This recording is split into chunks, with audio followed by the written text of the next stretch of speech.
Yo, kene jale coba ngateko. Ya dipirsani kiai saking telatah pundi-pundi iki.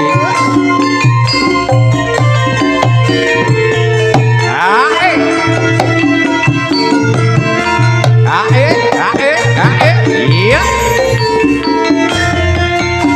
Sing sayo sing rukun.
Cantik ya wis dikai mangan. Rasa.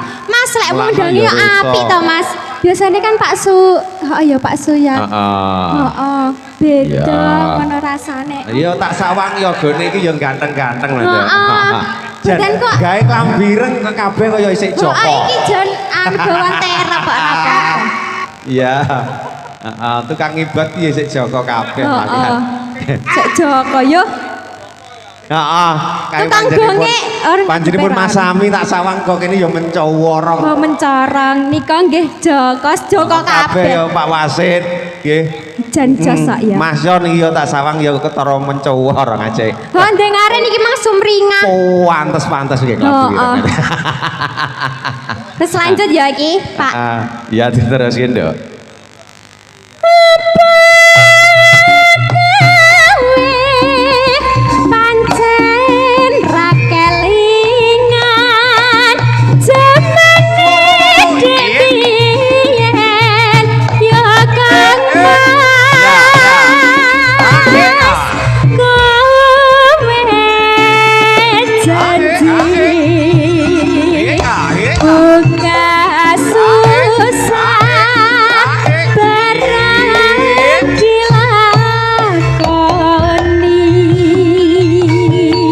Puri Budaya wonten ing Kalenggahan menika sesarengan kalian Elsa Audio dari kawasan Tugu. Terima kasih teman-teman Elsa yang sudah bergabung bersama Puri Budaya pada malam hari ini.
kabeh ya melu bengok kok ya. Masa? Semangat. Oh semangat. Ya dah tugu dah gempolan ora semangat ya kebacut. Lah, Neng iya. kene ya wis dikek imam, wis dikek sembarang-barang kok ya.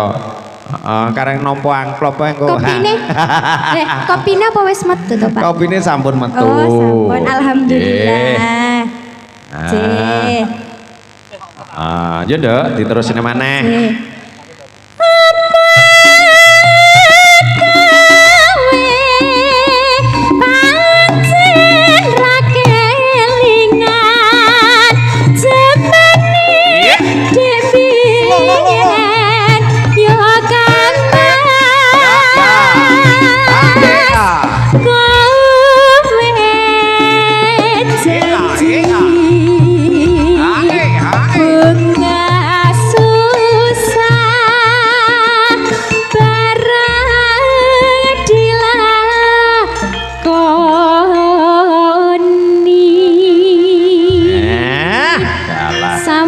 Jenang gula. Apa iki mung judule jenang gula ya, Nduk? Jenang gula enjing. Jenang gula kuwi berarti glali. Glali. Udah jenang tinggi becekan ngono kae. Waduh. Sanes. Kuwi jenang gula kuwi jenenge glali. Lan wis glali aja lali.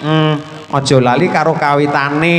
Heeh. Biyen anggone belajar nang endi ya kudu uri-uri. Oh, ngoten nggih. Ono kaya sampean belajar nang aku ngono ki ya. Belajar napa ta? Aku teng griyane jenengan belajar napa? Lah urung nang omahku kok atukan urung moro jare.